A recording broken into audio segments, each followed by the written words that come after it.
Olá professores, sejam bem-vindos a mais um vídeo do canal Experimentação, um canal que propõe sugestões para você incrementar o seu curso de ciências com atividades práticas.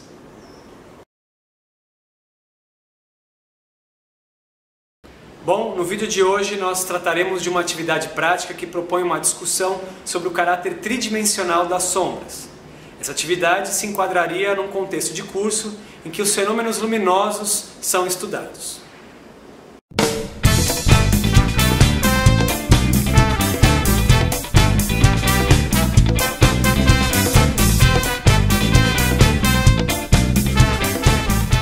Bom, eu vou apresentar essa atividade como uma proposição de resolução de desafio.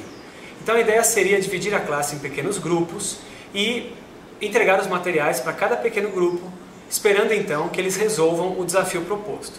Logicamente, esse tipo de abordagem com a atividade depende da disponibilidade de materiais que você terá no momento. Se você tiver apenas materiais que comporão um kit, então eu sugiro que você mesmo assim, em vez de fazer uma atividade de demonstração, proponha a resolução de desafio com a classe inteira e aí escute as diferentes propostas que os alunos farão, teste essas diferentes propostas. Nos pequenos grupos, a ideia é entregar os materiais para os grupos, deixar bem claro qual é o desafio e esperar que eles resolvam, testem diferentes métodos de resolução e depois, numa grande discussão, possam expor para o resto da turma as diferentes tentativas de resolução do desafio.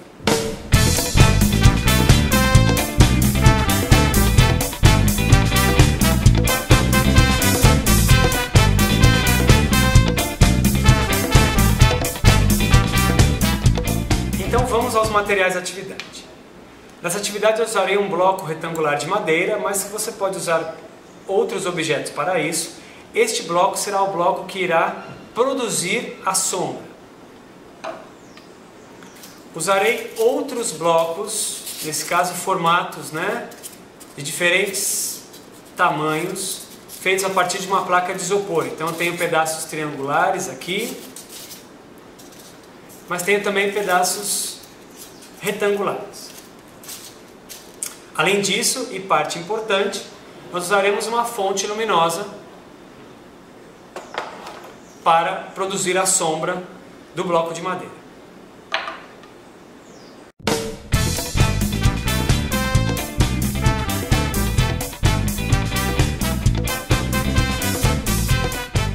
Então a ideia é que os alunos produzam sombra de um objeto e depois tentem esconder a maior quantidade de objetos possíveis dentro dessa sombra. No meu caso, então, o objeto de madeira irá produzir a sombra numa parede ou numa cartolina e depois os alunos deverão esconder a maior quantidade de objetos de isopor dentro dessa sombra. Você pode até propor uma competição para a classe em que ganha o grupo que esconder a maior quantidade possível de objetos dentro da sombra. Este esquema mostra como a atividade deve ser montada. Na hora de propor a atividade para os alunos, você não deve mostrar onde ficariam os objetos de isopor. Então você apenas mostraria a posição da fonte luminosa, do objeto que produzirá a sombra e do anteparo. E são os alunos que devem perceber, ao tentar esconder os objetos de isopor, se eles colocarão os objetos apenas na mancha escura no anteparo ou se eles usarão todo esse espaço entre o objeto e o anteparo.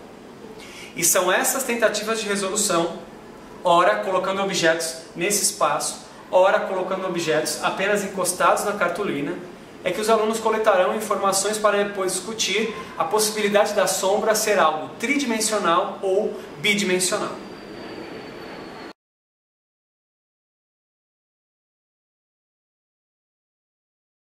Bom, então os materiais ficariam dispostos desta maneira: a fonte luminosa, o objeto que vai produzir a sombra e o anteparo.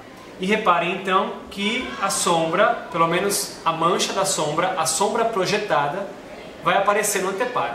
Essa cartolina ela pode ser substituída pela própria parede da sala.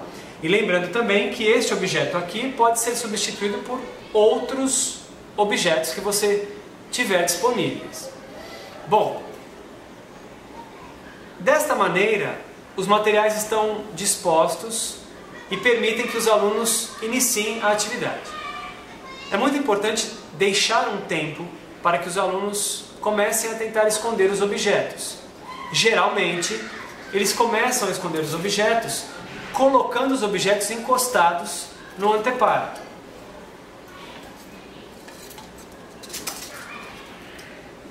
Desta maneira, por exemplo.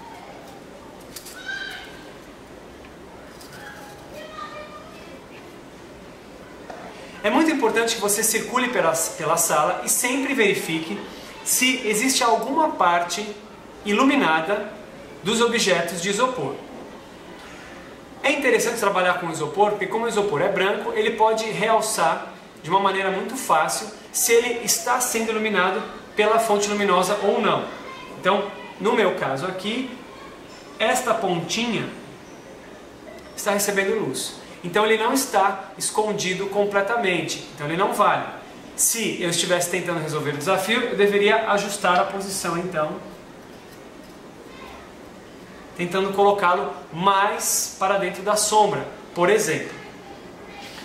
Se você inicialmente der uma quantidade grande de objetos para os alunos, eles já perceberão que será muito difícil esconder todos os objetos que você emprestou apenas usando a sombra projetada.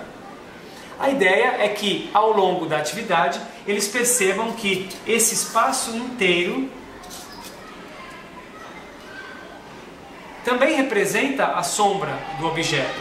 E que se ele posicionar de uma maneira correta os objetos dentro desse espaço, por exemplo, ele tem uma região muito maior e por isso uma possibilidade muito maior para conseguir um número grande de objetos escondidos dentro da sombra. Durante as discussões sobre as tentativas de resolução do desafio, você vai conversar com os seus alunos sobre o caráter tridimensional das sombras. É muito comum os alunos iniciarem essa aula, ou mesmo iniciarem o período em que você conversa sobre os fenômenos luminosos, pensando que as sombras são simplesmente manchas bidimensionais. É esse entendimento que a maior parte das pessoas tem sobre as sombras, porque geralmente é isso que as pessoas enxergam. Então nós enxergamos a mancha no anteparo. Mas na verdade a sombra seria toda esta região, e que por isso tem altura, comprimento e profundidade, 3 dimensões, toda esta região que recebe uma quantidade de luz muito pequena da fonte luminosa que é principal na situação. Então é muito importante também que você converse com os seus alunos sobre a sombra não ser a ausência de luz. Se a sombra fosse a ausência de luz, qualquer objeto dentro da sombra desapareceria. Mas isso não é verdade. Nós constantemente enxergamos pessoas sentadas dentro da sombra de uma árvore. Então, a sombra é uma região do espaço que está recebendo uma quantidade menor de raios luminosos vindos da fonte principal. Então, esta região não recebe iluminação direta da fonte principal, mas pode receber iluminação indireta, iluminação que geralmente vem da reflexão da luz em outros objetos. Essa iluminação não é suficiente para fazer com que a sombra seja tão bem iluminada quanto os outros objetos da situação. E por isso que a sombra e qualquer objeto dentro dessa região vai nos parecer mais escuro. Essa atividade é bastante interessante para que você inclua nos momentos em que você for discutir propagação retilínea da luz e também a formação dos eclipses, o eclipse solar e o eclipse da Lua, porque o entendimento da sombra como algo tridimensional é crucial para que os alunos entendam perfeitamente a formação dos eclipses. Este vídeo foi mais uma proposta para incrementar os cursos de ciências. Espero que agora você tenha mais uma sugestão para trabalhar fenômenos luminosos e astronomia. Inscreva-se no nosso canal, mande dúvidas, sugestões de atividades, críticas e até o próximo vídeo.